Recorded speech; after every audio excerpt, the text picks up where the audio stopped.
Guys ready over there? Good afternoon. The Minnesota Senate Labor Committee will come to order. It is 12:40 on March 11th, 2025, and the bill we have before us today is the Department's Policy Bill, and presenting Senate File 2149 is our chair, Senator McEwen. Madam Chair. Yes. I was wondering if I could ask Senator McEwen the path of the bill. If you could ask Senator McEwen what? The path of the bill. Oh, the path of the bill. Yeah. Senator Dornick, please go ahead. Senator McEwen, just curious if the path of the bill after we hear it today.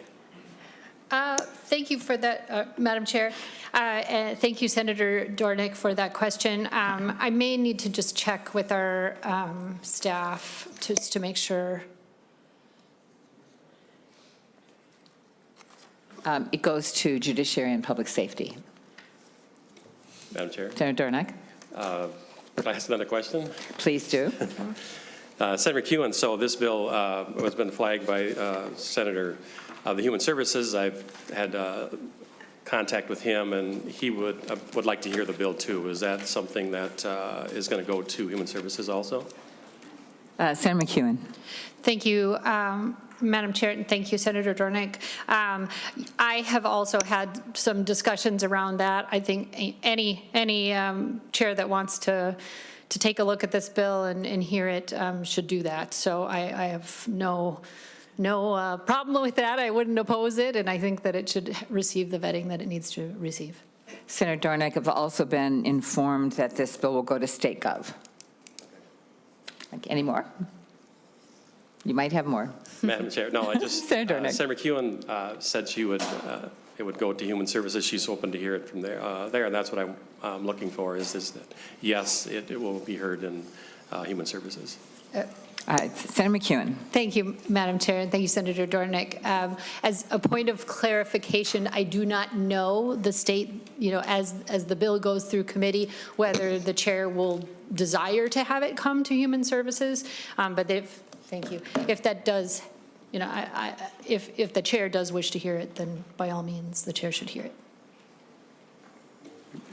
Thank you, Madam Chair. All right, thank you, Senator Dornick, and Senator McEwen. Thank you very much, Madam Chair.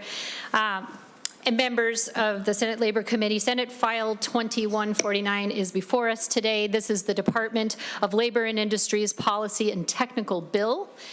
Just as a matter of brief introduction here, sections 1 through 7 of the bill have to do with minimum wages for people living with disabilities.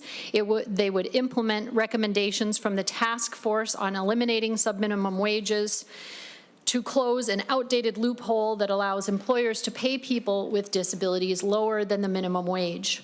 The practice of paying a protected class below the minimum wage is not only discriminatory, but also impractical as the state faces an unprecedented labor shortage. Specifically, this proposal prohibits paying new hires less than the highest applicable minimum wage rate by August 1st, 2026, and prohibits paying an employee less than the highest applicable minimum wage rate by August 1st, 2028. Section 2 deals with temporary restraining orders. It would allow the Department of Labor and Industry to apply for an order enjoining and restraining violations of employment laws under DLI's jurisdiction. Currently, DLI only has this authority for violations of the Child Labor Act. Some violations, including certain violations of the Women's Economic Security Act, retaliation, and more, are so time-sensitive that irreparable damage may be done to the employee by the time a compliance order is issued and resolved with an employer. This proposal provides a pathway to swiftly restrain and enjoin violations of that nature. Sections 3 through 6 deal with construction codes and licensing policy and policy and technical provisions. They would eliminate references to specific chapters and articles of the National Electric Code, or NEC. This will allow Minnesota statutes to correctly reference the NEC even as new editions are published. This proposal also clarifies what types of electrical utilities qualify for a license exemption when performing electrical work. Members, that concludes my introduction of the DLI policy and technical bill, and I believe we have a long list of testifiers. Thank you, Chair McEwen. We will move into testimony. First up is Josiah Moore, and second up is... Okay. We'll have you go first, state your name for the record and go ahead with your testimony. Thank you, Chair and members of the committee. My name is Josiah Moore, and I am the Legislative Director at the Department of Labor and Industry. This bill has three main components. First, I want to highlight sections 1 and 7 of the bill. Remove the subminimum wage for disabilities, for people with disabilities, ensuring that workers with disabilities are entitled to the same minimum wage as other workers in the state. The purpose of the minimum wage is to set the floor for all workers in the state. And you'll remember that recent updates to the state minimum wage law ensure that there are no longer subminimum wages for minors or for certain sectors of the economy. This bill would complete the work of ensuring that our state minimum wage is setting the floor for all workers. A 2020 report on the from the U.S. Commission on Civil Rights recommended eliminating subminimum wages for people with disabilities.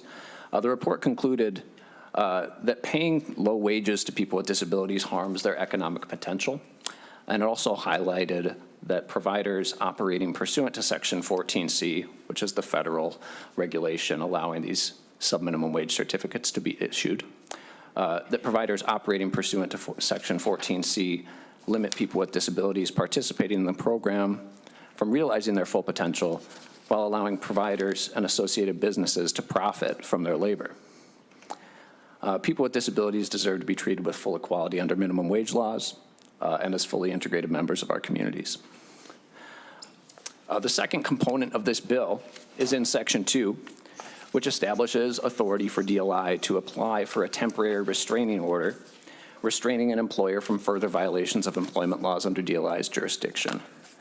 The temporary restraining order would require an employer to come into compliance with the law in question and would require the department to obtain a court order in order to issue that order. Currently, DLI only has this authority for violations of the Child Labor Act. But as Senator McEwen mentioned, some violations, including certain violations of the Women's Economic Security Act, retaliation, and more, are so time sensitive that irreparable damage may be done to the employee by the time the department completes a full investigation and issues a compliance order. So for example, I just want to give one example of how this would work. If a pregnant worker was being denied accommodations under the Women's Economic Security Act, by the time a full investigation was completed, the pregnant worker may have had the baby. And our window to guarantee that their rights to pregnancy accommodations would have been missed. So what this temporary restraining order would allow is the department to intervene more quickly. It's a tool to intervene quickly and help ensure that something like timely pregnancy accommodations are provided. Then finally, the bill does include those construction codes and licensing technical provisions, and you'll find those in 3 through 6. The senator summarized them well. I appreciate the opportunity to testify in support of Senate File 2149, the department's policy and technical bill, and I'll remain available for any questions. Thank you. Thank you, Mr. Moore. We will likely hold questions until the end of all the testimony, but I'm going to have Jonah Geis come up, and then we'll keep moving forward from there. Thanks so much for coming. Please state your name for the record and title and move forward with your testimony. Chair, thank you. Chair, members of the committee, my name is Jonah Giese. I'm a legal advocate at the Minnesota Disability Law Center. Thank you so much for the opportunity to testify today in support of Senate File 2149, which phases out the subminimum wage for people with disabilities by August 1st, 2028. Today, I want to tell the story about the history of the subminimum wage. It is a story of lawmakers' good intentions gone awry. And it is a story of people in power ignoring the pleas of workers with disabilities. This session, the lawmakers of Minnesota have an opportunity to write a new chapter in this story, to listen to people with disabilities and set a new path forward. At the time it was enacted, Section 14C of the Fair Labor Standards Act was built on a laudable goal: to provide for the rehabilitation and full employment of people with disabilities. The 14C program never fulfilled this promise. By the 1970s, self-advocates who earned subminimum wages began pleading with lawmakers to end the practice. In 1972, self-advocates highlighted that subminimum wage work denied people with disabilities dignity, respect, and equal access to opportunities. In 1981, workers at a sheltered workshop in Minnetonka, Minnesota, attempted to form a union to address rampant wage exploitation. Subminimum wage workers said, and I quote, "We're being treated as second-class citizens, and I don't think that's fair," unquote. Despite a legislative auditor's report which confirmed workers' concerns, people in power failed to act, and the pleas of people with disabilities went unheard. Since the turn of the century, multiple reports and self-advocacy efforts have renewed these pleas for dignity and respect. The Minnesota Legislature has studied the issue, initiated pilot projects on the issue, and authorized task forces to address the issue. But you have not yet fully listened to people with disabilities and ended this outdated and discriminatory practice. This session, Minnesota lawmakers have the opportunity to do better. Minnesota lawmakers have the opportunity to finally hear the pleas of people with disabilities that have been ignored for over half a century. This transition is possible. Now, more than ever, we have the resources, vision, and technical capacity to support workers with disabilities earning competitive wages. The experiences of multiple providers who have successfully transitioned is a case in point. Minnesota lawmakers can write a new chapter in this story. I urge you to listen to people with disabilities and phase out the subminimum wage by 2028. Thank you. Thank you. And next we'll have Neva Elder from ARC, Minnesota. I might have mispronounced your name. I apologize to everyone if I do, but please state your name for the record and continue with your testimony.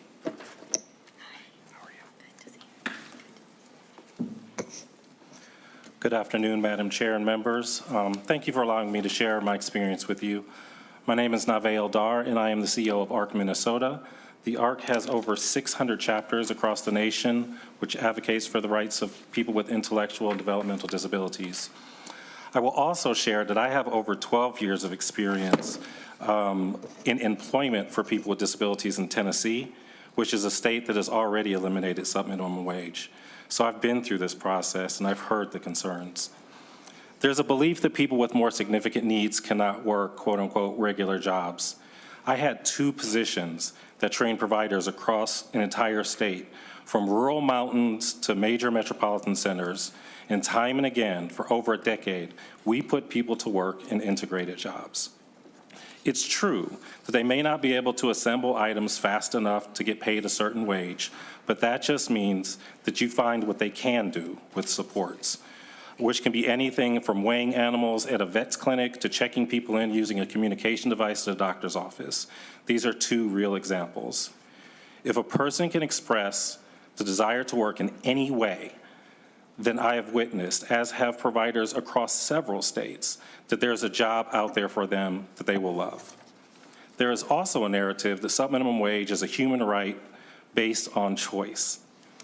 But if you became independently wealthy and decided to work for your favorite coffee shop for just $1 an hour because you didn't really need the money, you would not be able to do that.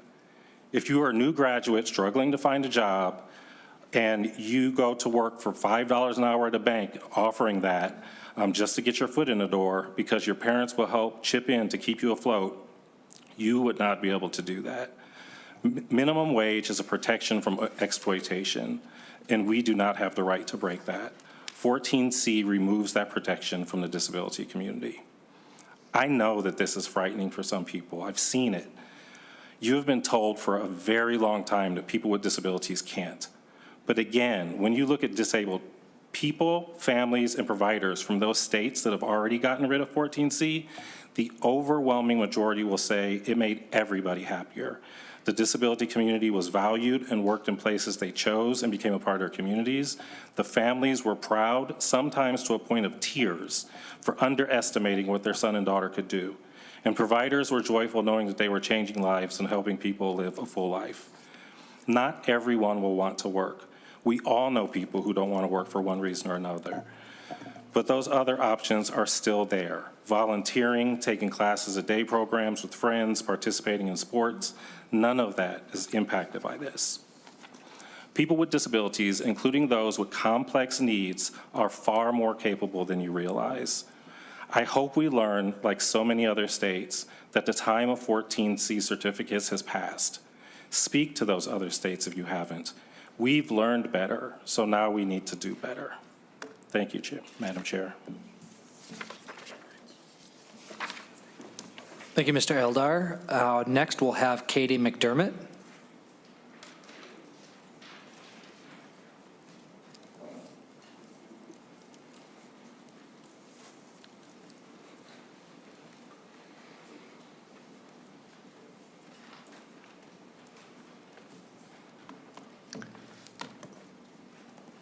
Thanks for being here. Please state your name for the record and go ahead with your testimony.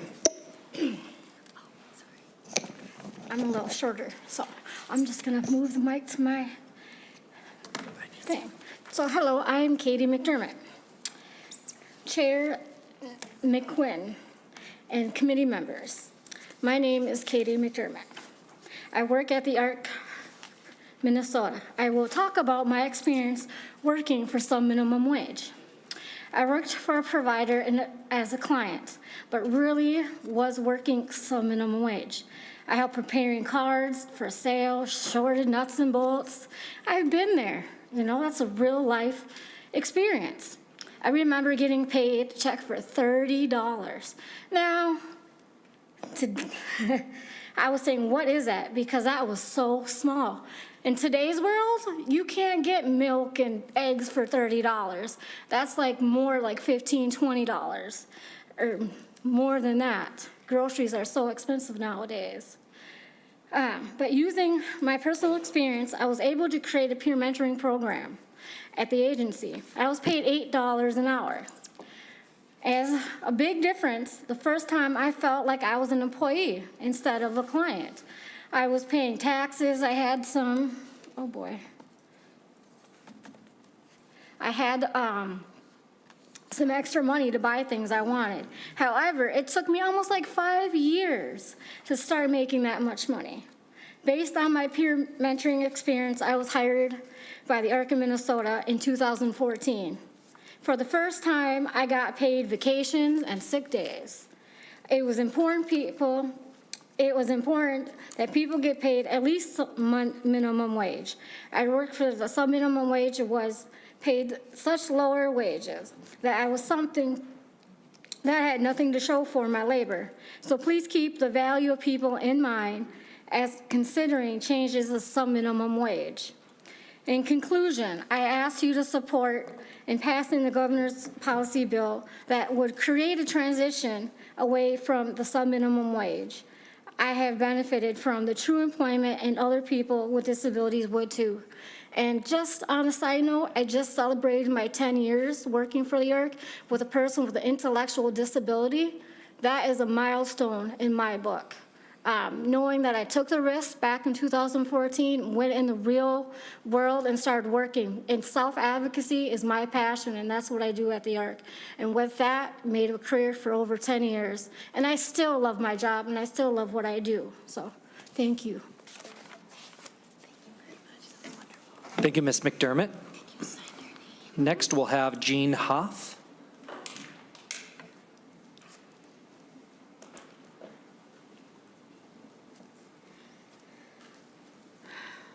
Welcome to the Labor Committee.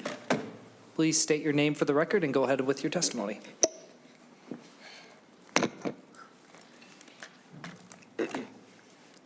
Chair and members, my name is Jean Hoff. I support Senate File 2149. I believe some minimum wages should be phased out. Thank you for letting me testify. I'm a college student. I'm exploring my jobs and careers that interested me. I have used my Senate plan to make informed choices about my career. I want to have a career in graphic design. I want to earn a livable wage. I have paid work experiences. I want to have a career and make money to build my savings. After I graduate in the spring of 2026, I ask that you support Senate File 2149 and phase out cinema wages. Thank you. Thank you so much, Ms. Hoff. Next, we'll have Jillian Nelson.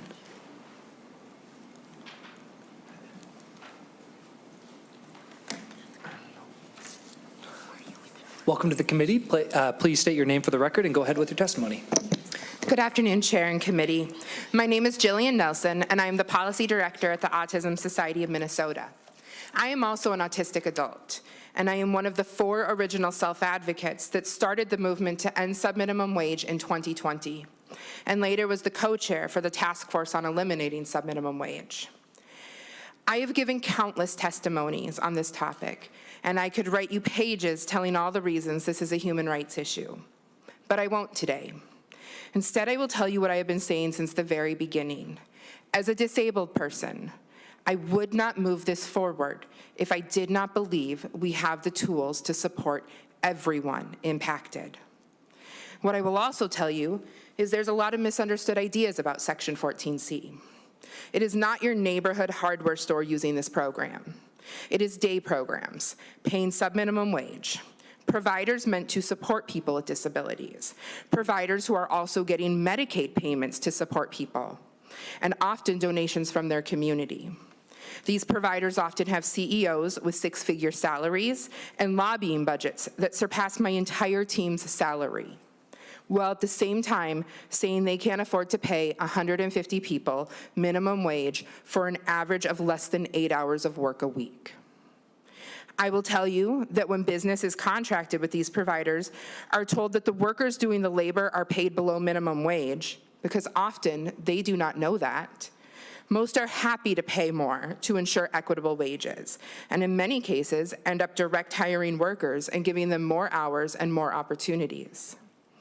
I will tell you that people in programs will not lose their services and waivers. We have an amazing program in Minnesota called Medical Assistance for Employed Persons with Disabilities that allows working individuals to access waivers, including professionals like myself. And as a CADI waiver recipient, I will tell you that the money that they make does matter, because our waivers do not cover all of our life expenses, only things related to our disability needs. We pay for our own clothes, our own shoes, our shampoo, that Diet Coke on the way to work, and movie tickets, outings. Imagine if you had to save your earnings for 3 months just to pay for dinner and a movie with your friends. There are so many other things I could tell you today. Stories of amazing employees in our community. The young man with vision impairment and cognitive disabilities who was actually told by his day program that he was too disabled to work in the subminimum wage program. He now works independently in the community with 0 supports because his mom didn't give up. I could tell you about my friend and colleague who as a child was presumed low functioning, but now holds a leadership position in a major state agency as a non-speaking autistic adult. Or I could tell you the story of 17-year-old me, graduating from special education 25 years ago with the expectation from my team that I would never hold anything other than an entry-level job. The legacy of the disability community has been to limit the opportunities and expectations of those with the most profound support needs. But if we take the time to look at the progress, we can see that we have been very, very wrong.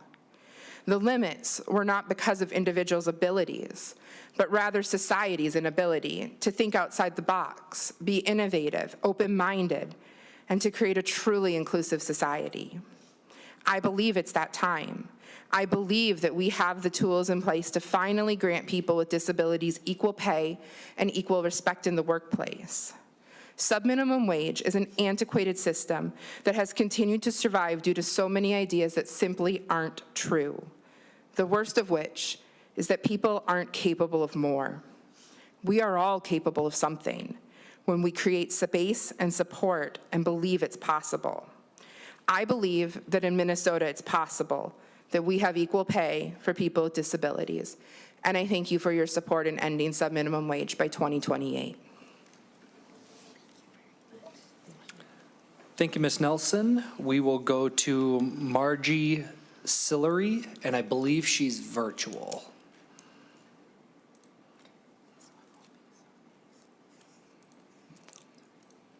Hi. There we go. Good Go ahead. afternoon. Madam Chair and members, thank you very much for your legislative service and your work on this committee. My name is Margie Sillery, and I'm opposed to the passage of 2149 based on my experience as a parent who has a son attending a 14C employment site since 2012, and as a former job development specialist where my role was to find people with disabilities community jobs. Individuals with disabilities who can work in competitive employment should and do have that opportunity.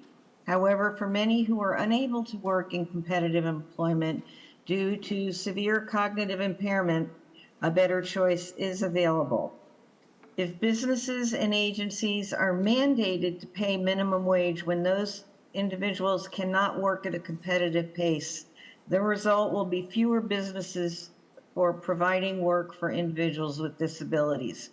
That would be an unfunded mandate. And who is going to make up the difference for the agency? The state, the federal government, ultimately the taxpayer? I believe that by not letting individuals choose where they want to work and have an option to work at their own pace with supports is a violation of their civil rights. It should and is always a choice. It is important for businesses to pay individuals with disabilities at least a minimum wage in competitive employment, and they already do. However, for those who need supports that cannot be provided at a job site, a competitive job site, 14C is a viable option. I found employment for many individuals with a variety of disabilities, both physical and cognitive. The focus was never on their disability. The focus was, could they perform the same tasks as their non-disabled peers with reasonable accommodations? If they could, they would be able to find employment. In my 10 years of doing this work, I never had a job seeker be turned down because of a disability. On the contrary, I found most employers very willing to interview and hire individuals with disabilities. For those who want to work and are not competitive, 14C is a choice. Without it, these individuals would not be able to work at all and would be relegated to recreational activities. With the support of 14C training, many eventually are able to work in the community. Everyone, regardless of their race, gender, or disability, has the opportunity to apply to community jobs. If they cannot do the job, they just won't get hired. Pay for productivity is the best option in this case. It is an uncomfortable truth, but for employers, it is always a business decision. Finally, it is not true that because subminimum wage exists, that it negatively affects those with disabilities who can work competitively in the community. Not at all. That is a myth that agencies who are opposed to 14C would like you to believe. Thank you again for your support, and if any of you would like to observe a 14C program, please let me know. Thank you very much for your time. Thank you, Ms. Sillery. We will move to Melissa Hissing from the Minnesota AFL-CIO. I probably pronounced your last name wrong. That's okay. Apologies. Good afternoon, Mr. Chair and members of the committee. My name is Melissa Heising, and I'm Legislative Director of the Minnesota AFL-CIO, the state's labor federation representing unions and their members across the state in the public sector, private sector, and building trades. I'm here to testify in support of Senate File 2149, including the provisions to eliminate the subminimum wage for people with disabilities. The labor movement is committed to the dignity of all work and believes every worker is entitled to a fair minimum wage. We believe that no matter where we live, where we work, what we look like, or whether we have a disability, all working people should be paid fairly for our labor. While Section 14C of the Federal Fair Labor Standards Act allows employers to pay workers with disabilities a subminimum wage.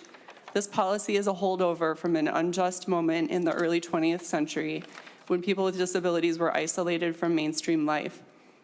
In 2020, the United States Commission on Civil Rights published a report revealing that subminimum wage work for those with disabilities is rife with abuse and recommended that Congress phase out the practice. Several states and local jurisdictions have outlawed the payment of subminimum wages to those with disabilities, including Alaska, California, Colorado, Delaware, Hawaii, Maine, Maryland, New Hampshire, Oregon, Rhode Island, Tennessee, Texas, Vermont, Washington, and the District of Columbia. The Minnesota AFL-CIO supports the work of the Task Force on Eliminating Subminimum Wages to phase out the subminimum wage for people with disabilities no later than 2028.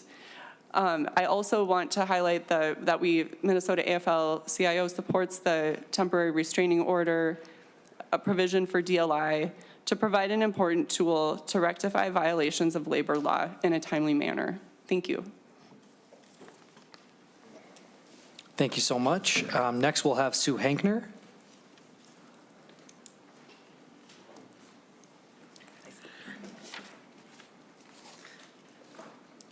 Welcome to the committee. Please state your name for the record and go ahead with your testimony. Chair and members of the committee, my name is Sue Hankner, representing A-Team Minnesota, founded in 2021 by families across the state, with a member having an IQ of less than 70, with mild to severe medical, behavioral, and communication assistance needs, and in many cases needing 24/7 supervision. These are the people most affected by Senate File 2149. I submitted written testimony with more details for your consideration. Thank you for this opportunity. My sons, Aaron, 51, and Nathan, 46, with substantial intellectual and developmental disabilities, IDD, live in Shoreview, Minnesota, near where they grew up. I live in northern St. Louis County. I'm 74 years old and retired.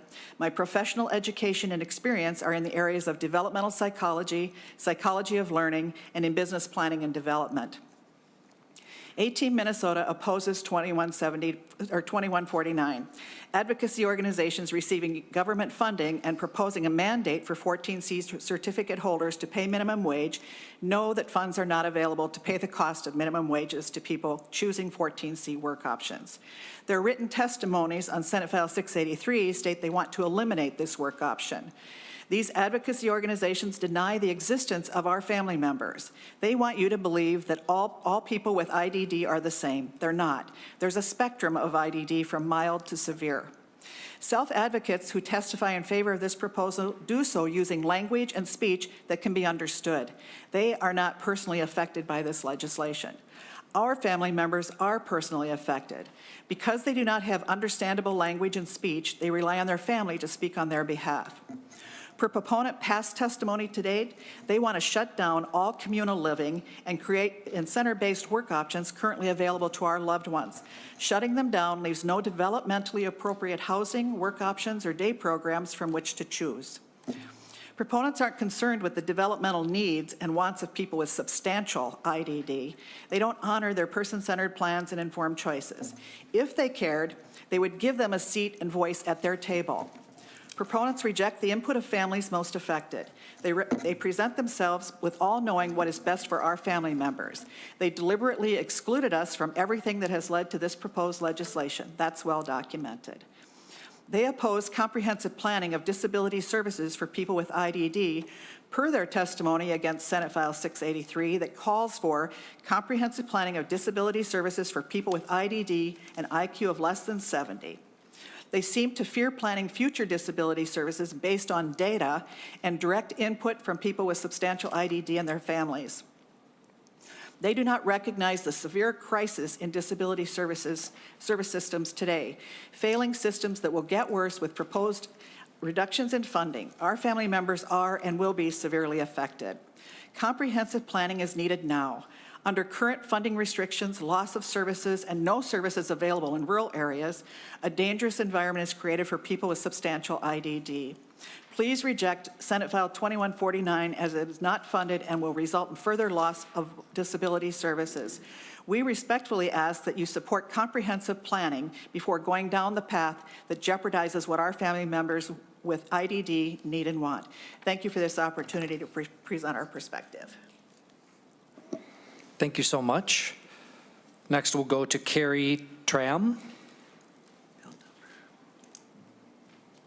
Welcome to the committee. Please state your name for the record and go ahead with your testimony. Thank you, Chair and members of the committee, for this opportunity. My name is Kiri Tram, and I'm the Director of Disability Initiatives at LifeWorks Services. I am also an autistic professional dedicated to advancing disability inclusion. I'm here today to discuss LifeWorks' transition away from 14C certification, particularly how we went about it and what we learned. In 2017, LifeWorks Services did not renew our 14C certificate, which had previously allowed us to pay below minimum wage to individuals with disabilities who were engaged in employment services. This decision wasn't about eliminating subminimum wage. It was about ensuring that people with disabilities are seen, valued, and empowered to pursue careers that align with their passion, skills, and goals. Once making the decision, we gave ourselves a 6-month transition period to move from subminimum wage to competitive employment. Each person with a disability and their families had one-to-one conversations with the LifeWorks staff to discuss what they found valuable in subminimum wage employment. It turns out, it usually wasn't the paycheck. Many people we were supporting in subminimum wage employment kept coming back to work every day to spend time with their friends or because they enjoyed contributing to their community in some way. Based on these conversations, we supported each person in choosing their next stage in life, including the option to transfer to a provider that still offered subminimum wage employment. Some chose retirement, some chose to become competitively employed, and some decided they preferred to volunteer or take classes with friends. We had similar conversations with each employment partner about the importance of competitive employment. Remarkably, only one person and one employment partner opted to continue subminimum wage. This speaks volumes about the support of competitive employment throughout Minnesota. 8 years since the transition, we've made a lot of progress. In 2024, LifeWorks partnered with 521 people throughout our employment support services in finding or maintaining their jobs. People joining the workforce or starting new jobs earned an average wage of $15.29 per hour, with wages as high as $31.27 per hour. LifeWorks has also trained and educated over 3,800 people on disability inclusion, encouraging employers to hire people with disabilities and create a safe and accessible workplace, while also educating people with disabilities on the rights and services available. For those that work part-time or don't work, our Day Support Service program continues to provide a safe space for people to engage with their community. Last year, LifeWorks Day Support staff and clients volunteered a total of 6,772.5 hours. This is just a small snapshot of the opportunities moving away from subminimum wage has provided LifeWorks and the people we support. I would also like to add that this is not an unfunded mandate. LifeWorks, like many other providers, make the wage difference through contract changes with the outside companies. And to close, I do want to acknowledge that subminimum wage was once the only safe pay space for some people with disabilities to spend their day. People have held on to subminimum wage employment, understandably, out of fear that they or their loved ones will not have a safe and encouraging place to spend their days. Thankfully, in the great state of Minnesota, we do not need to be creating and maintaining laws out of fear any longer. Times have changed, and there are many safe and supportive ways for those of us who have disabilities to spend our day. As a state, we can and should be creating laws to build towards a more just and equitable collective future for us all. Thank you. Thank you so much. Next, we'll have James Clapper.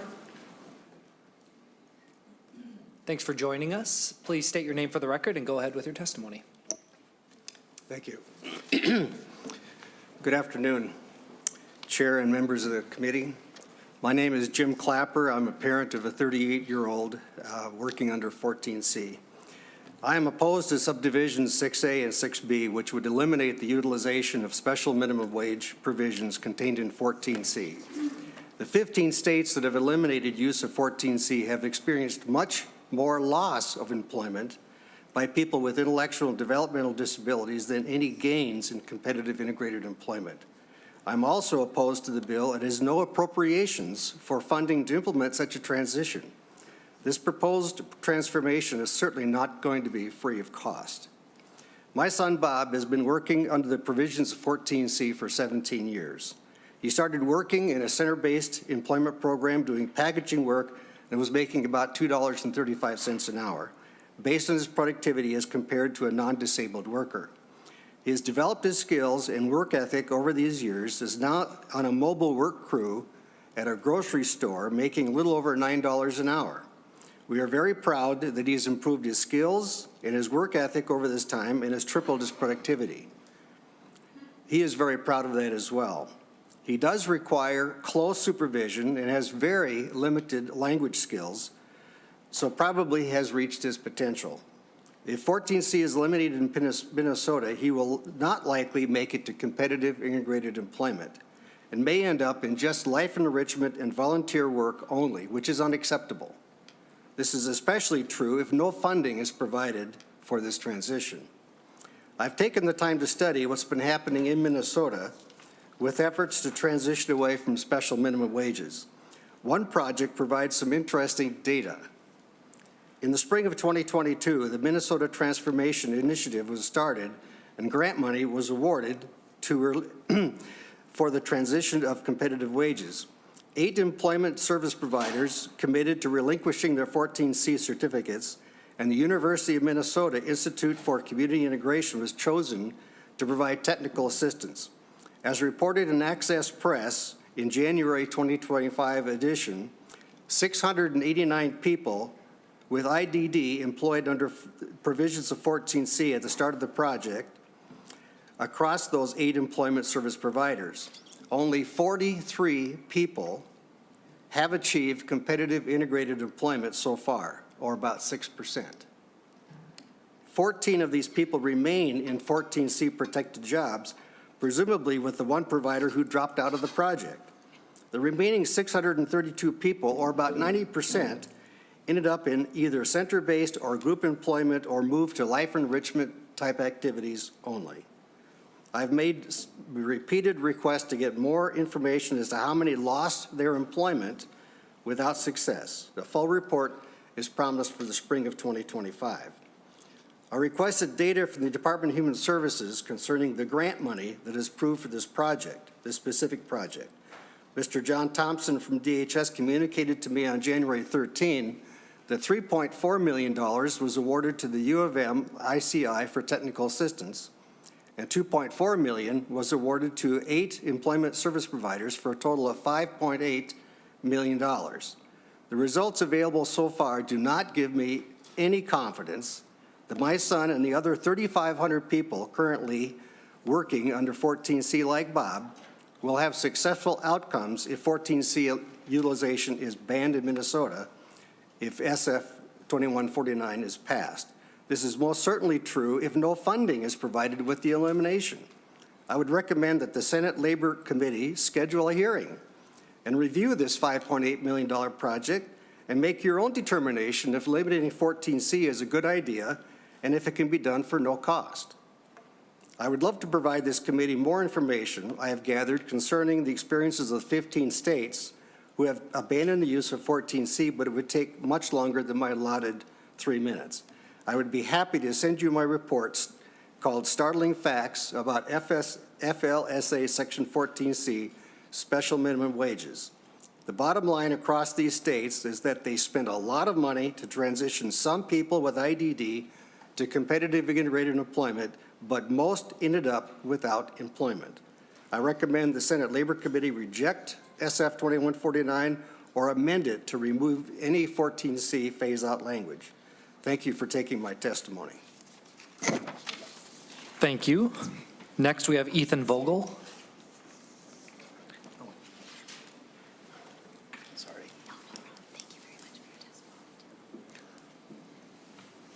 Welcome to the committee. Please state your name for the record and go ahead with your testimony.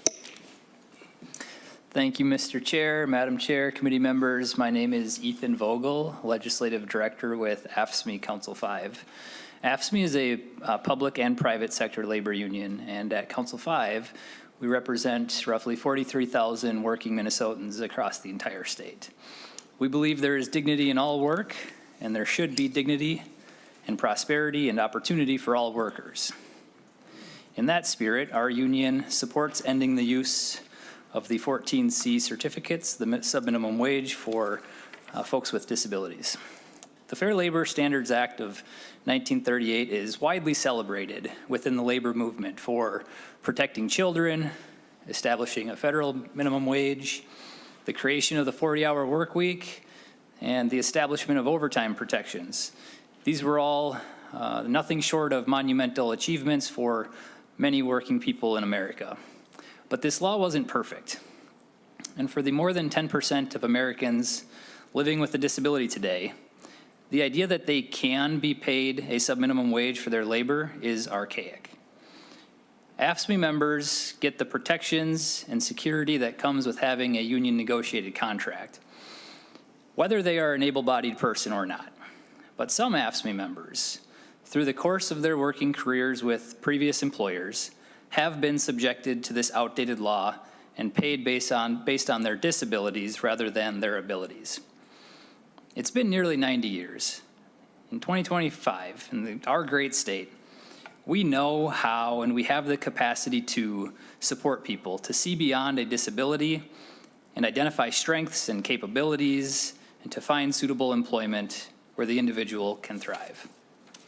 People with disabilities want to work and they can work. They are capable and wise and resilient and strong, and they have unique, valuable skills based on their lived experiences. They deserve dignity, they deserve prosperity, and they deserve opportunity the same as every other worker. In my other job, I am dad to 2 boys. They're ages 2 and 4, and they keep me on my toes, especially this week after we've set the clocks ahead and aligned the witching hour with bedtime. And as the day is long, I find myself saying to my boys, just because you can doesn't mean you should. I don't know if the moral message has resonated. The data is mixed. The study is ongoing. But I hope the message resonates here. Just because federal law allows us to pay people with disabilities a subminimum wage doesn't mean we should, and it doesn't make it right. Please support the phase out of the subminimum wage. Thank you. Thank you so much. Next, we have Lucas Scott, and I believe that's the final testifier, unless there's anybody else in the audience. Welcome to the committee. Please state your name for the record and go ahead with your testimony. Thank you, Chair, Vice Chair, all the members. My name is Lucas Scott. I have over 20 years of experience in the disability services. I've worked in group homes. I've been a licensed special educator. I also have worked as a PCA. I will be working as a PCA later today.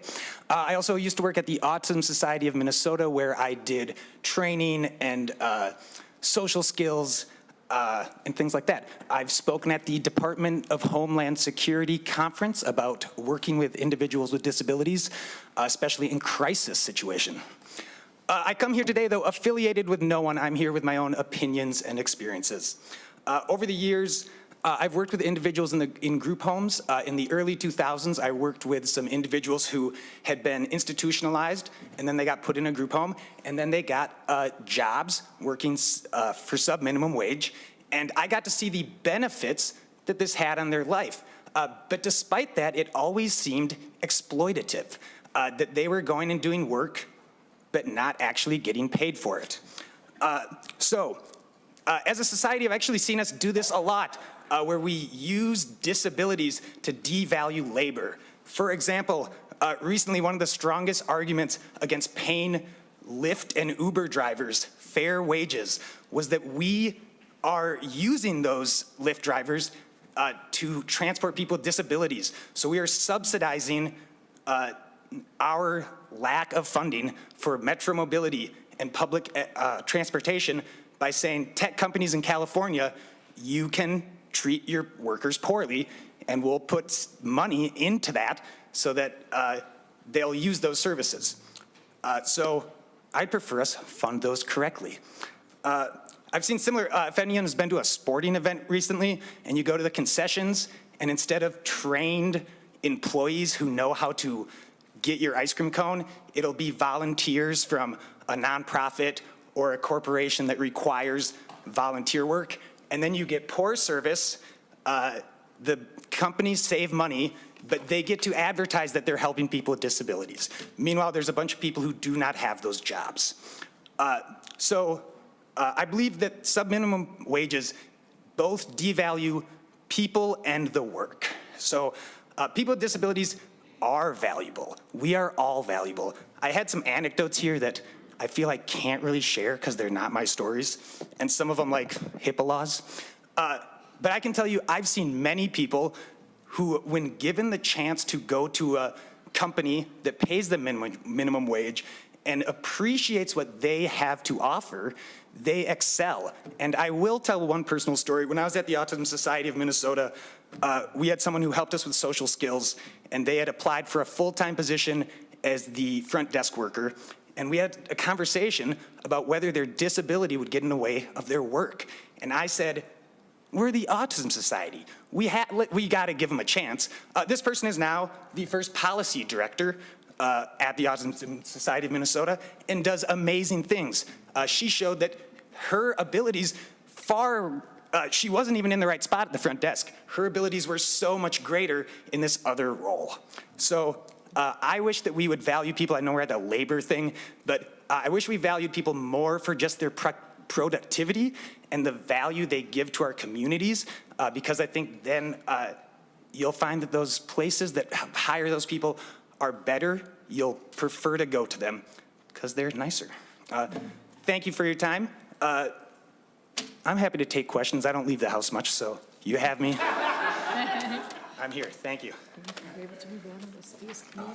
Thanks so much. Is there anybody else in the audience that wanted to testify? All right. Seeing none, we will move on to discussion. Members, any discussion? Senator Dornick? Thank you, Mr. Chair, and thank you to all the testifiers. I really appreciate each and every one, especially want a special thank you to Ms. McDermott and Ms. Huff. Thank you for your testimony. Appreciate that. And then the parents, thank you for your testimony and advocating for your children. Us as parents understand how much we love our kids and want to do the best for them.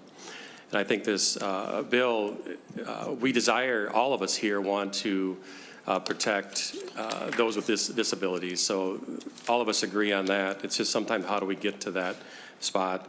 And what I'm hearing here is as competitive, non-competitive work, disabilities and those that are severe disabilities. And as I heard one of the testifiers was a parent of the IDD and less than a certain number in the IQ. And so what I'm concerned with is what are we going to do with these? It seems like there's two different groups here. So that we need to be careful that we don't hurt these severely disabled, all for the ones that are not as severe. So again, I think there's two separate things here.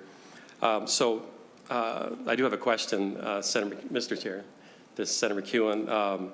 So what is your plan to help the 3,000 or so people on that 14C waiver receiving this minimum wage? I think that was the approximate number that I heard. So what is the plan to make sure that we don't hurt them in this bill? Senator McEwen? Thank you, Mr. Chair, and thank you for that question, Senator Dornick. I also I'm very grateful for all of the people who came to testify on, especially this portion of the bill is the big part that I think engenders a lot of discussion and has is the result of years and years of work and also debate amongst people in the disability community and their friends and family and the people in our community about this. I think that, you know, I'm not an expert on this topic, so I defer to the experts. There's probably a lot that people could offer in response to your question that I may not add at this point. So I encourage you to continue the discussion and the question that you have to pose it with some of the advocates for this portion of the bill to remove the lower wage to pay people for with disabilities.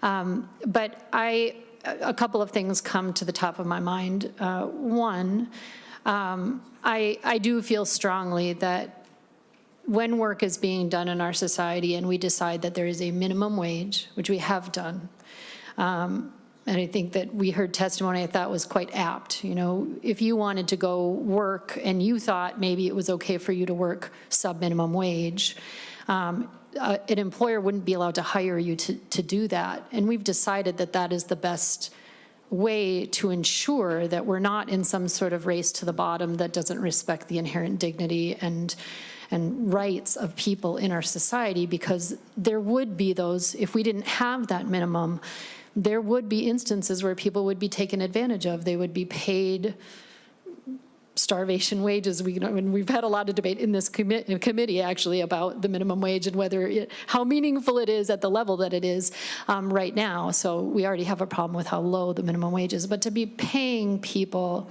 even less than that, with the sort of idea that they are being paid less than that because of disabilities that they're living with, does strike me also as a very archaic view. And I think in as much as some of the other testifiers mentioned this too, that part of what we're doing when we do that is taking the responsibility off of ourselves as elected officials and our communities working together to actually appropriately fund all of the services and supports that we need in our society for people with a variety of abilities, and whether that's different programming that they might participate in during the day, different activities that they might do, to say, instead of adequately funding those things, instead of taxing the wealthiest in our society appropriately at appropriate levels so that we can fund those things, let's get them some jobs where they can make less than minimum wage, and then they'll be busy during the day and we can say that that's appropriate. I don't think that that's the right way to approach it. I think that we actually need to make the correct decisions in our community to tax the wealthiest among us. And I know I keep harping on this, but the top 1% of Minnesotans own about 1/3 of the wealth in Minnesota. So it's not a problem of resources. We have the resources. We have the money here in our state to properly care for one another in community. The answer is not to pay people a sub-minimum wage and call that some kind of service. So respectfully, I hope that those conversations will continue, and that the fears that people have around getting rid of this sub-minimum wage can be addressed with appropriate funding of our human services and of all of the services that we have in Minnesota for people. Do you have something to add? Yeah. I think, Madam, yeah. Mr. Chair, we also have someone who's come to perhaps address this. Thank you. If you could just state your name and title for the record and go ahead with your answer. Hi, my name is Larissa Beck. I am the Program Services Director at Reach for Resources. I operate an agency or work with an agency that provides employment services to people with disabilities. We do that through human services funding and through vocational rehabilitation services funding. I would just point out that there is a wide array of services that are available to people to receive if they choose to do so. There's a whole plan that's laid out to engage, plan, find, and keep for the services for people who want to work and want to do that. I had served on the task force for eliminating some minimum wages back a couple of years ago. Then it was our responsibility to come up with a plan to be able to figure out how to be able to do this as a state, how to be able to put this together.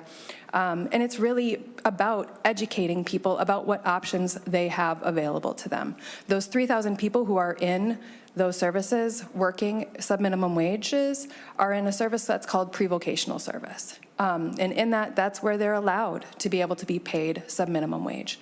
Once somebody states that they want to work in the community, they automatically go into that other bucket of service of engage, plan, find, and keep. And it's through there that we get to know a person and what they're good at, what they're capable of, and help them to be able to find jobs that they can do in the community. And that's using customized employment strategies that have been proven over many years in many states to be able to produce good quality results in finding people jobs in the community paid at least a minimum wage. Thank you. Senator Dornick. Thank you. I was wondering if James Clapper, he's a parent, if he'd want to respond to that, since I'd like to hear you respond as a parent that experiences this day in and day out. Senator, I got a few comments and thoughts about my experience with that. Pre-VRS or VRS counseling is required every year by since about 2016. And so there's counseling sessions my son has to go through every year to have a VRS counselor talk about, do you want to continue with this? Would you like to get in competitive employment? Since that 2016, about 51,000 interviews have been done. 86% of those people say, no, I want to stay where I'm at. I like my position in the center-based employment or mobile work crew. So I think that's kind of indicates what's going on there. The 14%, I don't know what really is going on with that, but the 86% say that they want to stay where they're at. It's a choice. I think there's also a big gap between, my son is a mobile work crew. He's working in the community. He's making above federal minimum wage, but is still not considered to be competitive integrated employment because he's in a mobile work crew with very close supervision. There's a big gap between what my son is able to do at $9 an hour and what vocational rehab services provide. I think Ms. Sillery kind of described it. In her 10 years of experience, there's pretty limited VRS services provided, and the reality is it's not enough to support somebody like my son, Bob.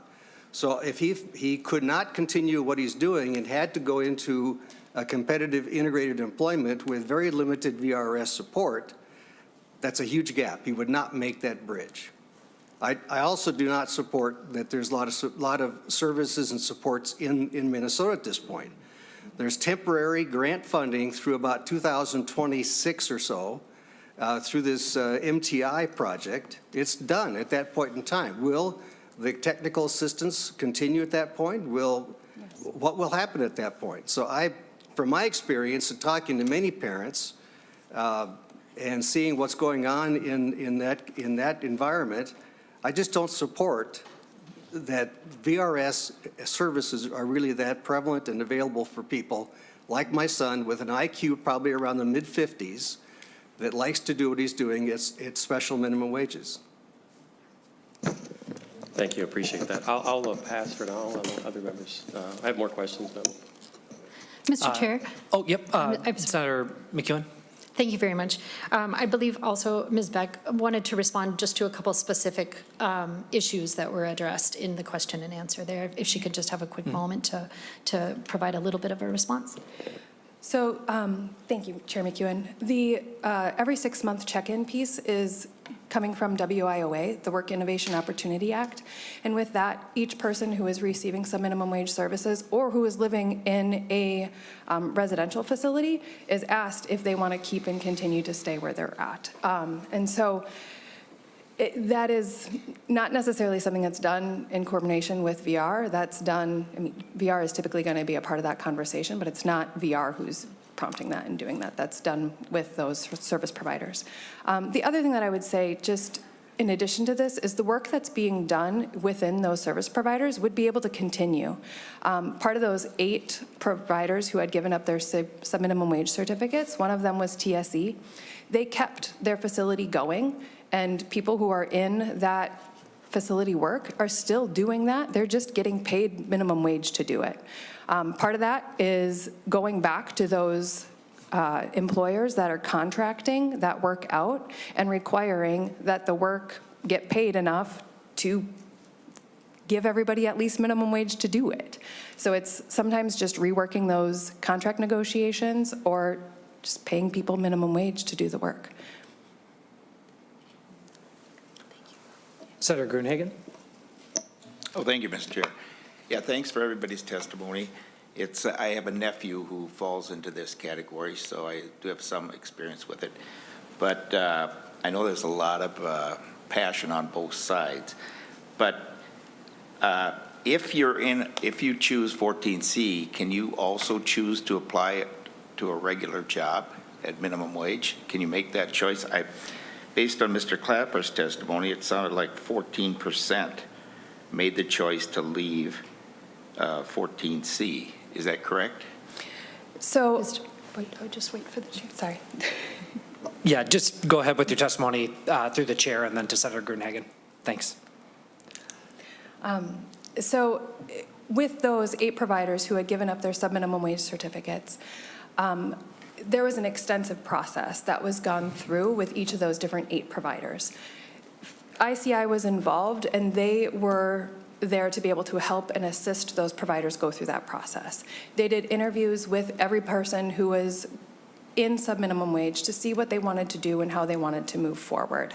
Some people within that would choose to not work. That's their option to do. If they chose to work, then it was either they're going to get the wages of at least minimum wage or look into a competitive integrated job. And so, it's their choice and their option for how they want to operate and how they want to do that. So that gets back to that 14% question and, their option for what they want to do. What was the other question that you had asked?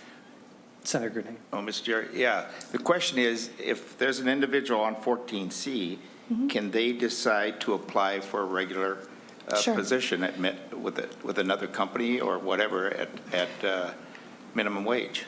So it gets back to then services and rules for which services you're able to have at one point of time.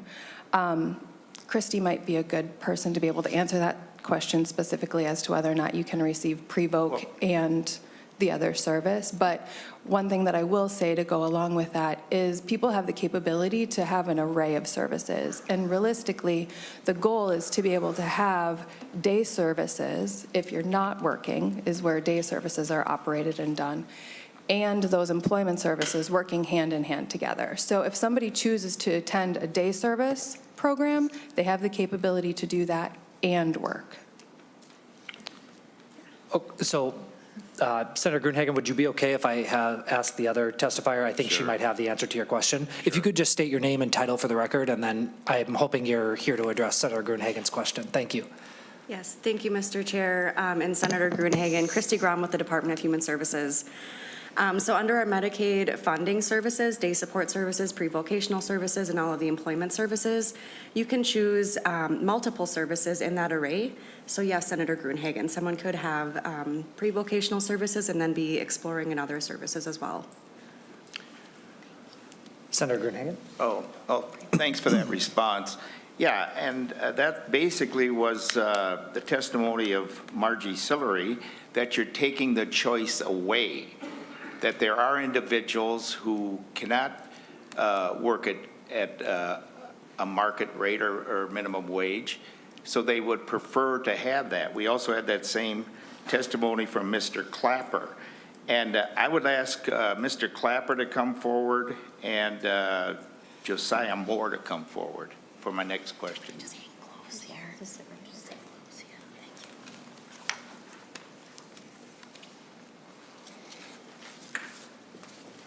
Senator?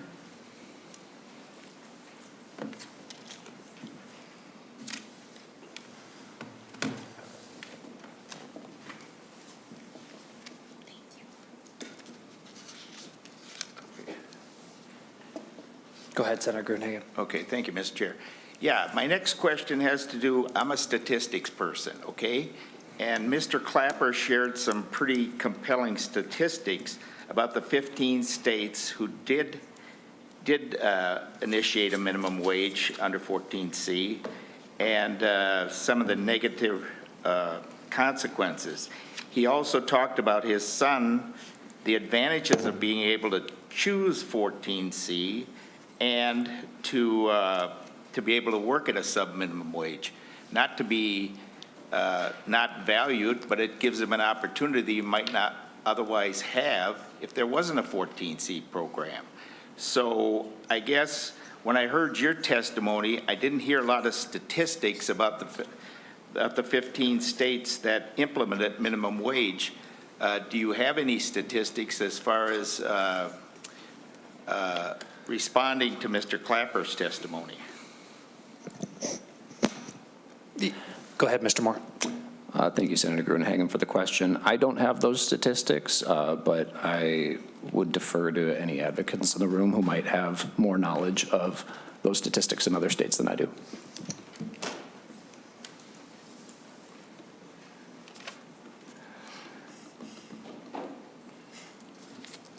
Mr. Moore. I don't think I have anything more here. Okay. Okay, Mr. Chair. So, yeah, and Senator Gruenhagen, I just want to let you know that Ms. Margie Sillery does have her hand raised. I'm assuming it's in response to possibly some of your questions. Wanted to let you know if you'd like her to say something. Go ahead. Okay, so Ms. Sillery, I think you have something to say about Senator Gruenhagen's question? Yeah, so every year my son is asked by vocational rehabilitation services, the flip side of the 14C world, whether he would like to work in the community. Last year, the process was done over the phone by somebody who didn't even come out to see him, and he can't talk on the phone because he doesn't know how to talk on the phone because he's cognitively impaired, and his profound autism prevents him from having reciprocal conversations with people. He just echoes back whatever the person says to him. So it was kind of meaningless. But I think that there's a misunderstanding. So if we decided as a family that we wanted our son to try competitive employment, it is my understanding that he would lose his spot in his day program. And Jim Clapper could probably speak to this. I am reluctant to give somebody with that level of cognitive ability who is extremely happy at his day program. And by the way, I would like to also add that he's at about a 20, the productivity rate, and that's something that all the advocates here seem to miss. These people, generally speaking, are not competitively productive. So, for example, if my son worked at Target, he would not be able to fill 200 shelves during his shift. It just wouldn't happen. So he would lose his job because he would not be productive. And these models were based on productivity, and that's what competitive employers look for. They look for productive workers, and he would not be able to be productive in that regard. However, if at a state program he were productive enough to increase his productivity to 80 or 90%, I wouldn't hesitate for a heartbeat to have him try working in the community. But he's at a 25% productivity rate. No matter what we give him to do, he's 25% productive. Thank you, Mrs. Sillery. We appreciate the response. I just want to make sure we're getting to all these questions. So, Senator Gruenhagen, I believe you were going to be addressing Mr. Clapper? Yes. Okay, go ahead. Oh, thank you, Mr. Chair. Yes, Mr. Clapper, thanks for your testimony. Based on some of the comments that were made in my questions here, if you remember them, I can repeat them if you want. Do you have any additional comments? Mr. Clapper. Chair and Senator Gruenhagen, I do have 2 paragraphs I would like to read. It'll take about 2 minutes. That would give you a perspective. The Government Accountability Office is currently studying the outcomes of people with IDD in states where utilization of 14C was eliminated. It released a part of a study in early 2023, and it continued its study of the Department of Labor throughout 2024. Their findings were research and logistics limitations restrict movement of people to CIE, according to the GAO study. They went on to say that employers who provided comments about the transition to competitive employment described challenges such as few resources to assist 14C workers with the transition, few opportunities or hours in competitive employment, and difficulties some individuals with more severe disabilities may face in working in competitive employment. In a similar study in Oklahoma, participation in sheltered workshops dropped by 2/3 over this 15-year period.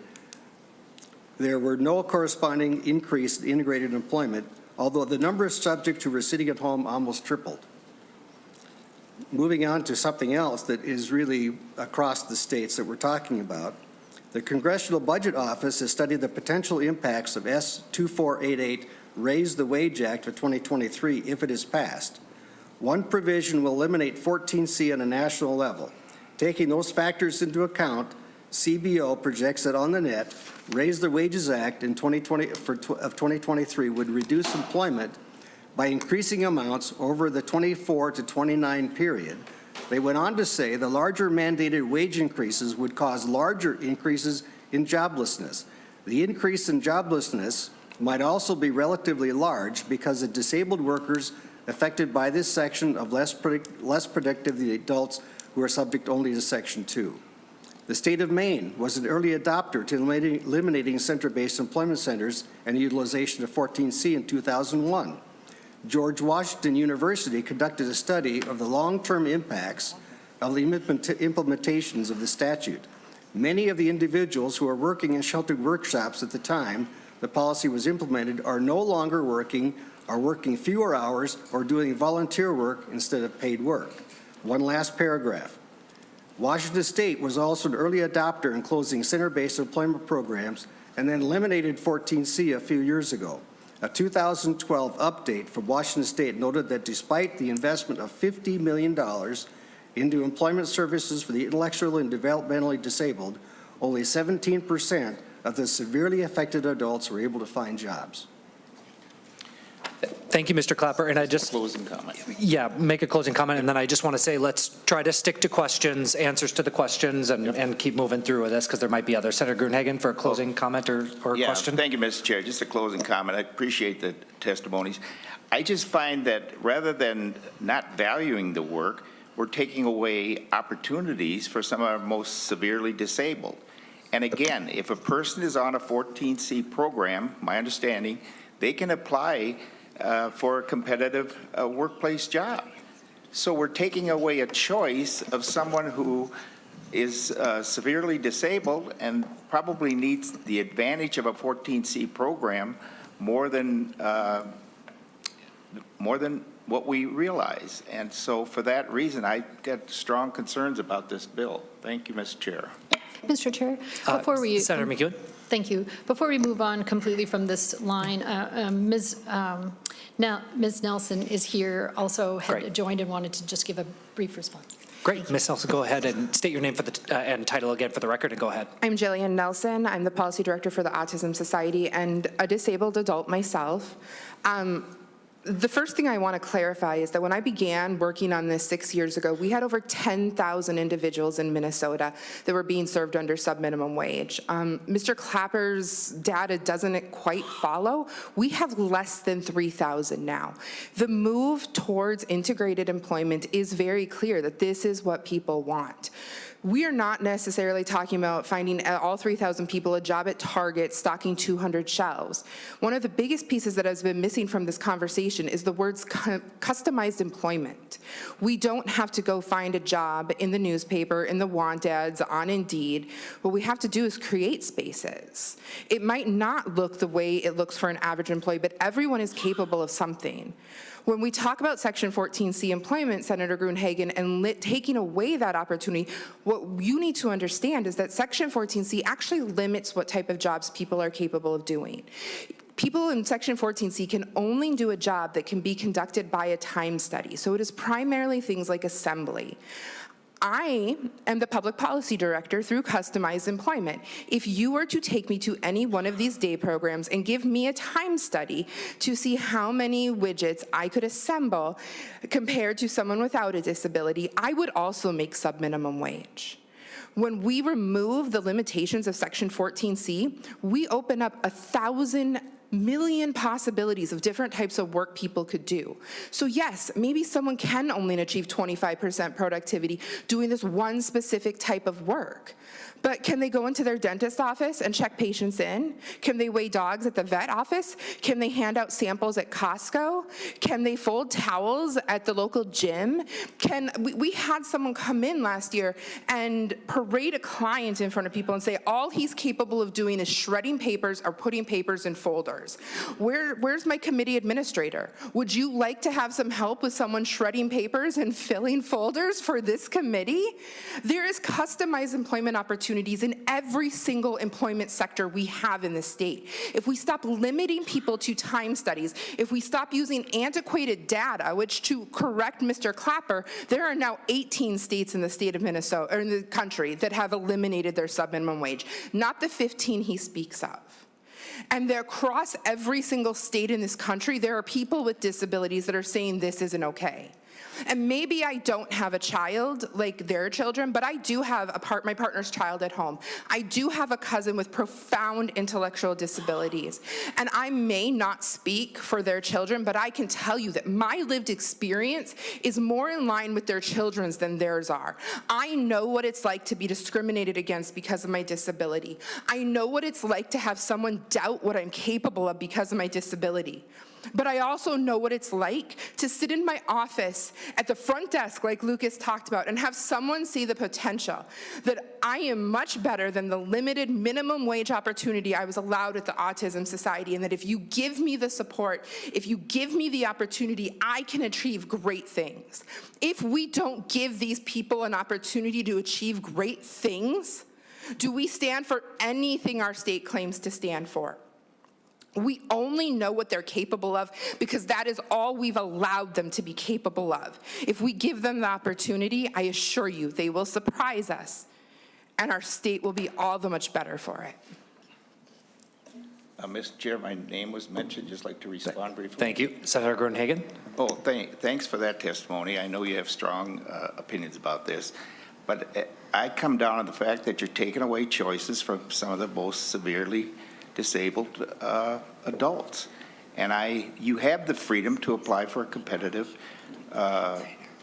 marketplace job, and that's a choice. So we're taking away that choice, and my concern is that the ripple effects for some of our most severely disabled individuals is they're not going to have a choice. So thank you. Anyone else with comments, discussion?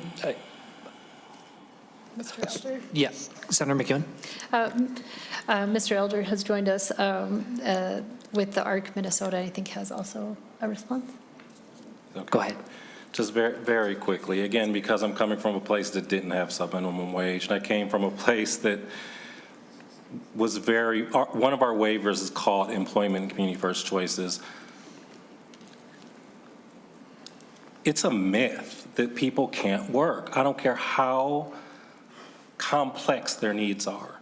I can give you cases. I can give you providers that cover multiple states that will sit here. I submitted one letter to this committee from one of those providers that aren't here. They're in multiple states that used to have subminimum wage, that got rid of subminimum wage, decades on both sides of that will tell you that is a myth, that people are so severe that they cannot work.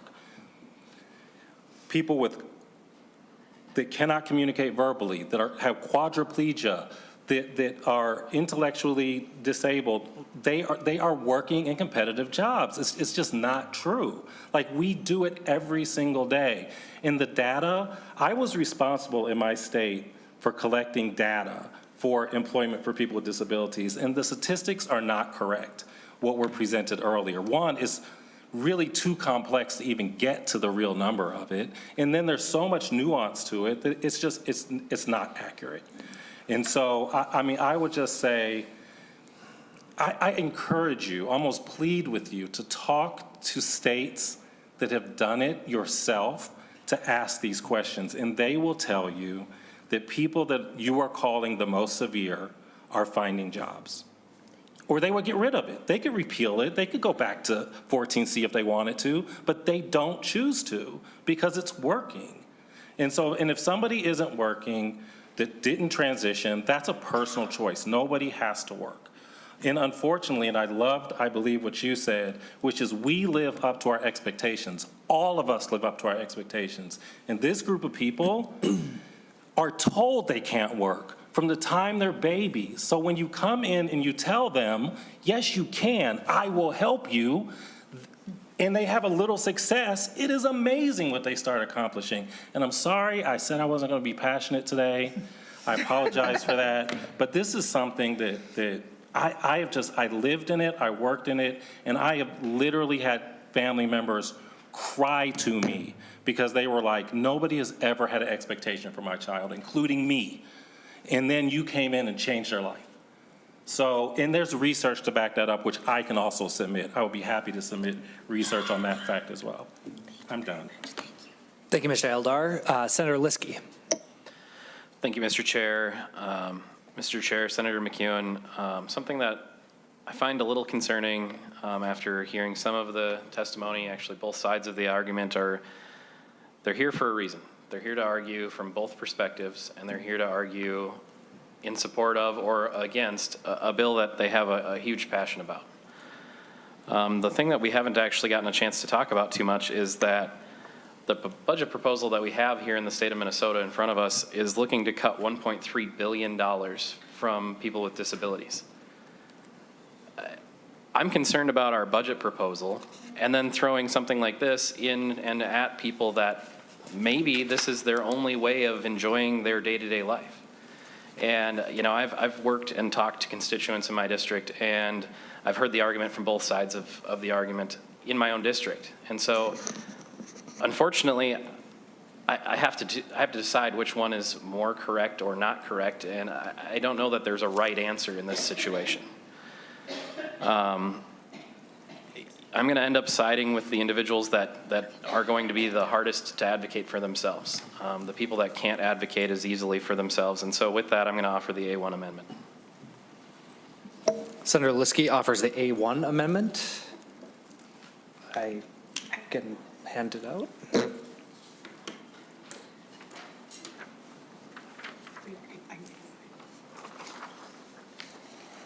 While that's getting handed out, Senator Liskey, do you want to go ahead and describe your amendment? Thank you, Mr. Chair. The A1 amendment is going to basically reinstall the 14C as an option for employees that want to have it as an option. And the reason why 14C is still important is because there are people that cannot qualify for another job in the competitive job market. And it's not their fault. It's not anyone else's fault. And they're looking for the support to get themselves a career opportunity. And you know what? The other thing that I heard today is, you know, we don't tell them that they can't, or we do tell them that they can't. We tell them this all the time.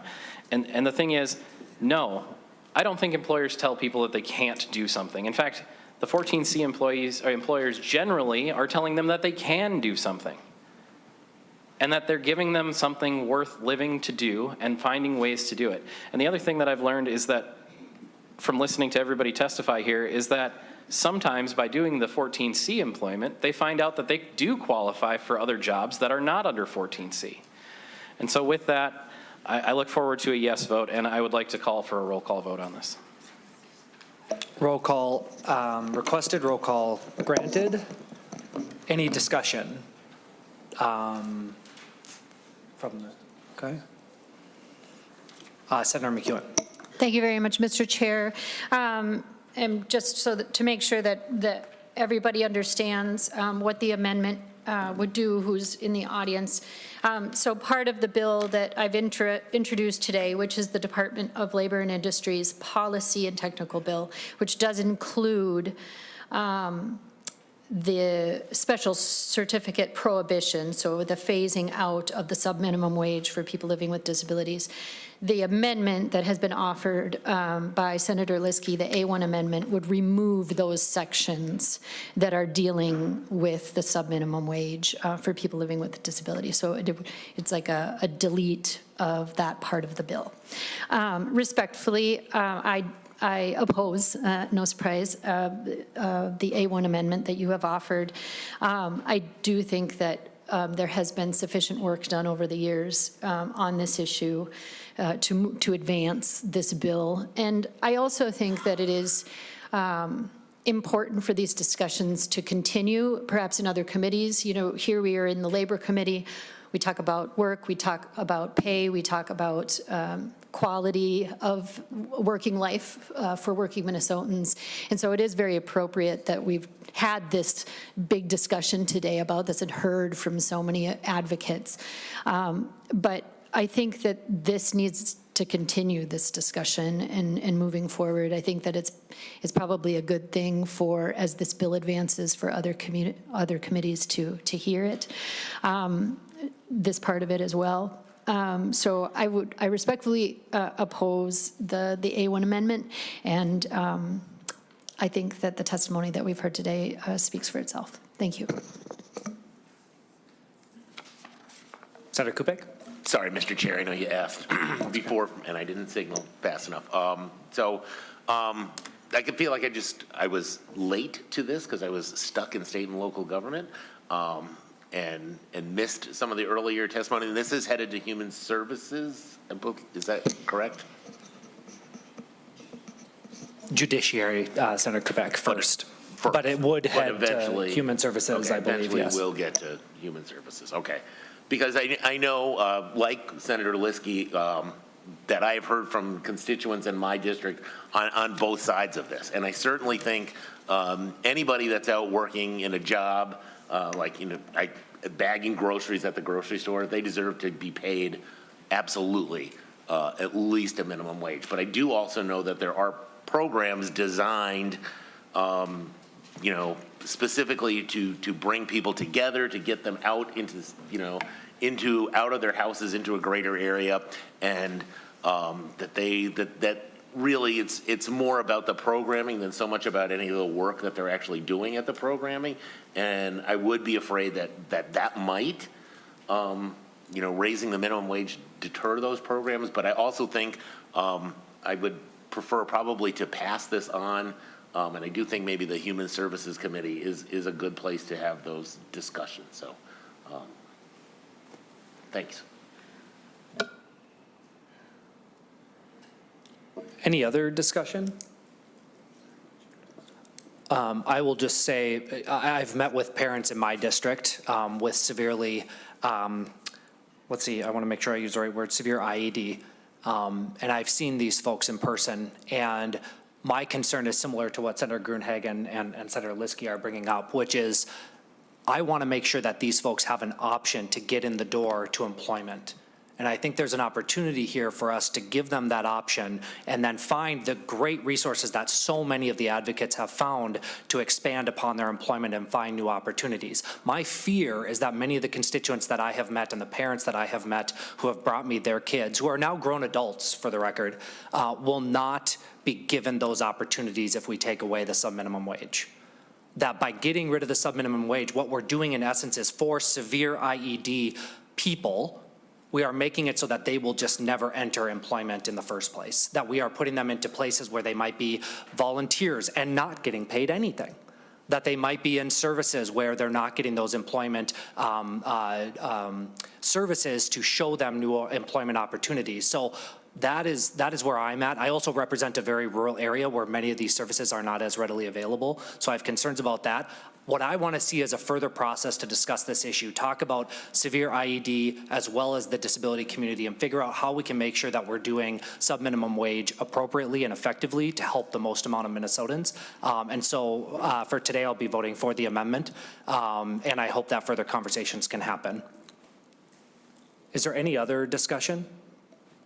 Senator Pappas. Thank you, Mr. Chairman. I think I have a concern that that the distinction is not real clear about who is really appropriate to be in 14D, because 14C, whatever it is, because it sounds to me we had a lot of testimony that some people were kind of stuck there in this kind of a 14C job when they could have been in, some other kind of employment where they could really work to their full potential and make the minimum wage.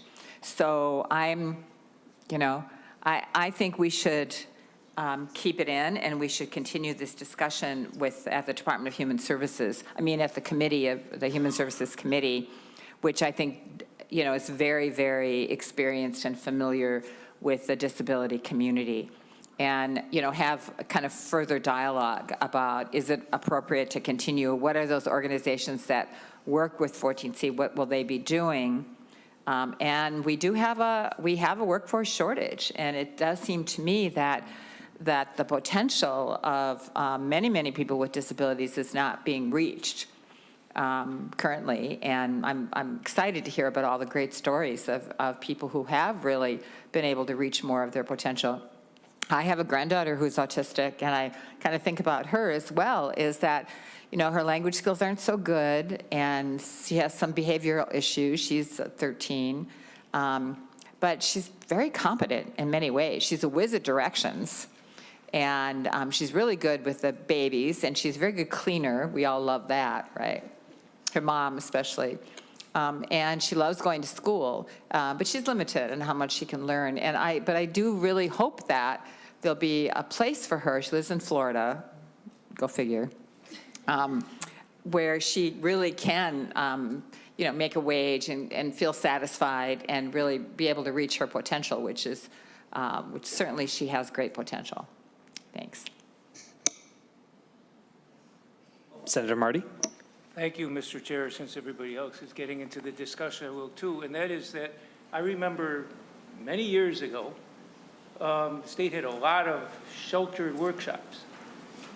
And these poor people couldn't do anything but this, and they could not get competitive wages. And all of a sudden, I remember some people in Wisconsin started having people who were doing things that, well, these poor, it was always those people kind of language, that they could never do. And they had people doing things that nobody had ever considered them doing. And they were doing amazing things with hotel housekeeping and other things like that.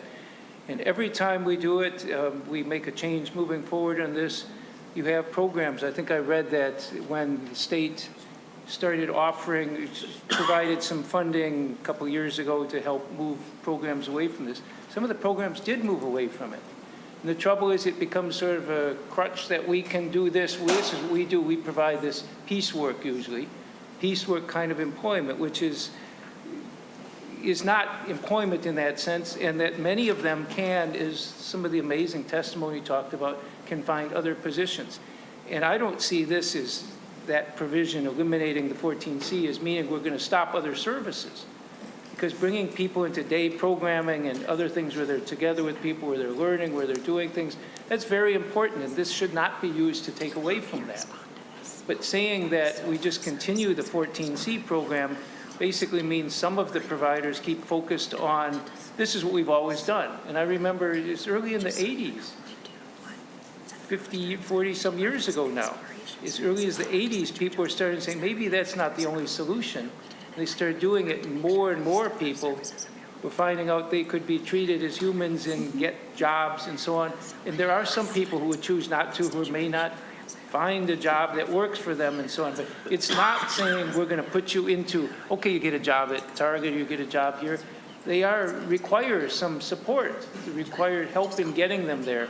I just think that this has been used as a way that has stopped many people from getting their potential. And I think that those who are not appropriate to work because their families or whoever doesn't feel they're able to, they shouldn't lose the programs. They should not lose the day programming. And the idea that saying we get rid of the 14C program means, well, these groups, what were called sheltered workshops, whatever, going to just shut down because there's nothing for them to do. There's a lot of programming people can do that is very helpful and fulfilling to people's lives. So I guess I'm disappointed if this is coming out of here, because I think we've waited so long, and I think it's so important to so many people. And I think the testimony about how I was told I couldn't do something, and now, Ms. Nelson, I think, who was talking about how if she was required to do a piecework job, she would be sub-minimum wage. But you find the right niche for people, and for people who may not have any niche for any employment, if we'll say that's the case, then maybe they do have other programs, but it shouldn't be an excuse to put others who should be. We have to do work. It takes support to get people to help them find the right position. But I think that this bill is moving in the right direction. I think the amendment is actually moving us backwards, And I think it's being done because of fear that if we do this, then we're going to shut down these other services for people, and I think that's a mistake to think. Thank you, Senator Marty. Senator Dornick? Thank you, Mr. Chair. I support the amendment. I had the privilege to go to a facility that uses 14C a couple years ago, and the beautiful people that were doing the work and the beautiful people that were helping, the volunteers, and the smiles and the as far as the working together, and again, it's these special, as Senator Pappas said, kind of what I said earlier, it sounds like we're talking about two different groups of people, and we want to give the opportunity for those to be able to move up.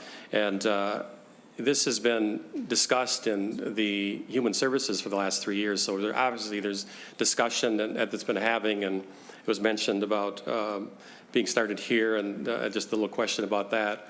So I'm glad it's going to Human Services, where the experts are that deal with disabilities, and in their committee. And then also just that was brought up too, the budget cut, and we're just very concerned. We don't want to leave anybody behind. So again, this is, when I asked the question about what was the plan, I didn't really seem like I got a long answer, but I wasn't convinced by the answer. So with that, again, I support the Linsky amendment. Thank you. I'm sorry. Senator McEwen, did you have something? And then I think Senator Umar Verbatim had something to say as well. Thank you, Mr. Chair. Just whenever the time is appropriate, DHS is here also to just offer a quick input about services that are available, and just wanted to make sure that since we're kind of making our first record about this here, that it gets on the record. Thank you. Senator Umar Verbatim. Thank you, Mr. Chair. I just wanted to say I think further discussion on this is helpful, and I think we'd be doing a disservice to remove this before it goes to Human Services, where I think they'll continue to have robust conversation about it. I also just wanted to make sure we note the policy changes that did happen in previous years, from recommendations from the task force on eliminating sub-minimum wages, the Technical Assistance Center to assist providers to transition away from this form of employment, training for case managers, changes to Minnesota Choice's assessment to ensure people are being offered true informed choice in employment and services, grants to lead agencies to build capacity in supporting people in competitive integrated employment options, and funding to track employment outcomes by reporting on people being paid sub-minimum wage. So I think there's a lot of thought that's gone into this, and it would be important to continue the discussion. Mr. Chair. Thank you, Senator Umar Verbatim. Senator Marty. Senator McEwen mentioned that DHS was willing to say something briefly about other services. And I think that's important, because I think the whole thing is, if we do this, are people being cut off from the care and support they've had? Go ahead, say your name for the record, and feel free to give some more testimony. Sure. Thank you, Mr. Chair. Again, my name is Christy Grom, and I'm with the Department of Human Services. Senator Marty, thank you for the question. So about nearly a decade ago, the Department of Human Services, in collaboration with the federal government, in collaboration with this legislature, did reform in this area of law, and we called it day service reform. And previously, we had a couple of services that were funded under Medicaid, so partly federally funded, state funded, and those services were called day treatment and habilitation and pre-vocational services. And through those reforms, we worked with the community, we worked with the providers, and the federal government with some new requirements that were coming out of rules from that level of government, and we created new services. So we created 3 new employment services: employment development, exploration, and support. And so those services relate to some of the comments about people. If 14C goes away, people wouldn't have an opportunity to get a foot in the door, and that is not correct. So employment exploration services were developed for that very reason, and people can use that suite of those 3 services in addition to pre-vocational services. And we created another service called Day Support Services, which is for people who may not want to work but still want to have meaningful activities in their community, volunteering and learning skills, and maybe while they're exploring other kinds of employment. So I will just say that eliminating or making sure that people with disabilities get at least the minimum wage does not do anything to change those Medicaid services that are in place. We have agreements with the federal Centers for Medicare and Medicaid Services to continue those services. We don't have any reductions to those services in the governor's budget. And in fact, the legislature a couple of years ago increased the rate for employment exploration services to make sure that that is a robust rate and that people can continue to access it. If there are other ideas for enhancing those services and making them more accessible, we would be glad to work with legislators and have those conversations. Thank you. I have a quick question. So for those that might be currently a severe IED and they have a sub-minimum wage right now, and we got rid of them and then they moved to the day service that you're talking about, they would in essence be given the option for this voluntary day service. Is that correct? Mr. Chair, the service is different than from the wages. So I think that's where I think we get a little bit, it gets complicated for even those of us in the human services space. But people that are doing pre-vocational services right now, they would continue to be able, there's a time limit on pre-vocational services already, but yes, they would continue to be able to have access to those day support services, so they wouldn't, nothing would be removed. They would still, as long as they're eligible for those services and they have an assessed need, which someone with a disability like you described probably would, they would continue to have access to that service. And the service would be not paid? Mr. Chair, correct. That is not an employment service. It is a day support service to provide, activities that people are interested in. Yeah, precisely. So we're taking people that are getting paid and we'd be moving them to a service where they're not being paid. Mr. Chair, it really depends on the individual. Sure does, Because that individual could be using exploration services or Right. development services where they would be potentially getting paid a minimum wage or above. Got it. Thank you. Any other questions? All right. Senator McEwen, do you have any final thoughts? No, thank you very much, Okay. Mr. Chair. All right, I believe we have a roll call. So will you do the roll call, please? On the A1 amendment, Chair McEwen, No, excuse me, no. Vice Chair Hochschild. Aye. Lead Dornick. Yes. Senator Gruenhagen. Yes. Senator Kupek. No. Senator Liskey. Aye. Senator Marty. No. Senator Umu Verbaeten. No. Senator Pappas. No. Senator Wiesenberg. Yes.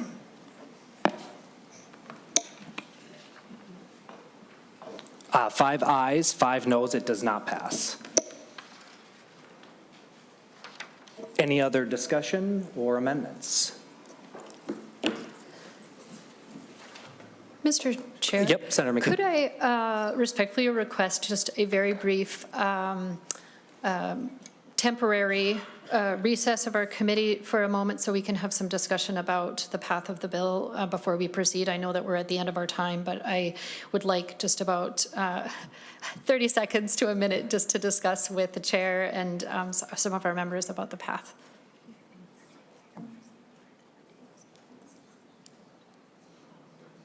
Okay, so we'll take a minute brief recess, or so. Thank you.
If there's no other, it sounded like there was no other discussion or amendments, we are going to lay over the bill for possible inclusion. Mr. Chair, Senator Dornick? I'd like to make a motion to re-refer this to the Human Services Committee. Okay. Senator Dornick makes a motion to re-refer this to the Health and Human Services Committee. Without recommendation? Or, excuse me, Human Services. Human Services without recommendation on as per roll call. Okay. So Senator Dornick is asking that this be referred to the Committee on Human Services without recommendation and a roll call. Roll call has been requested. Mr. Roll call. Senator McEwen? Thank you, Mr. Chair. Before Senator Dornick raised his motion, the intent was to table the bill Yes. for a little more discussion. And as we move forward, we're also going to hear the budget bill on Thursday. Is it proper for us to have a motion now from Senator Dornick to move with a recommendation to pass to Human Services when we had already announced that the bill would be tabled? That's my question. Yeah. Okay. Okay, thank you. So thank you, Senator McEwen, for the clarification. As Vice Chair, I don't get as often to have the gavel. So yeah, the motion was made to table the bill before, and that is the higher motion. So we'll be tabling the bill. Mr. Chair, I believe we can vote on that, and I'd like a roll call on the table, the motion to table the bill. Okay. So it's my understanding from council that the tabling is the higher motion and that that's what we did before. So from what I understand from Senate Counsel, she could probably answer this, but I believe the motion still has to be voted on to table a bill. It can be, though, correct? Or am I incorrect?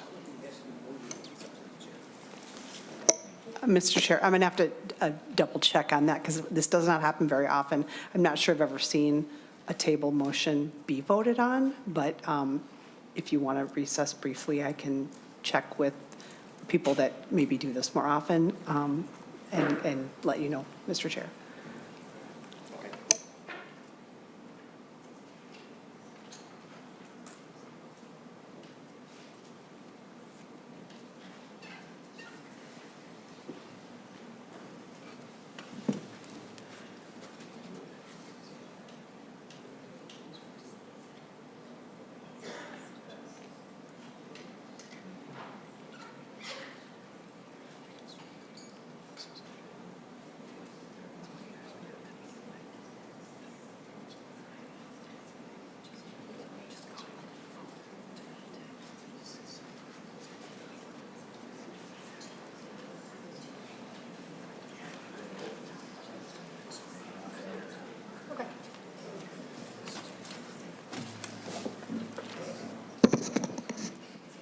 Senator McEwen. Thank you very much, Mr. Chair. Upon further reflection, I would request that perhaps the motion to table, we can set that aside and go ahead and consider the motion to recommend that the bill pass and be sent to Human Services.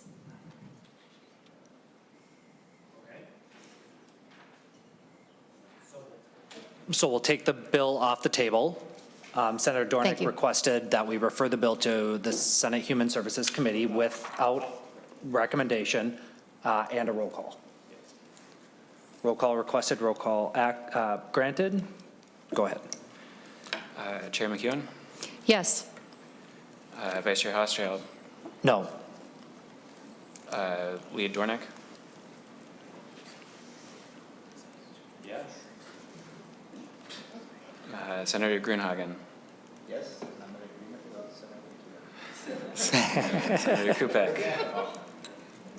Senator Kubek? Yes. Senator Liskey? Yes. Senator Marty? Senator Umer Verbatim? Yes. Senator Pappas? Yes. Senator Wiesenberg? Yes. And Vice Chair Hochschild? Yes. So 10 yeses, 0 noes. The bill is referred to Human Services without recommendation.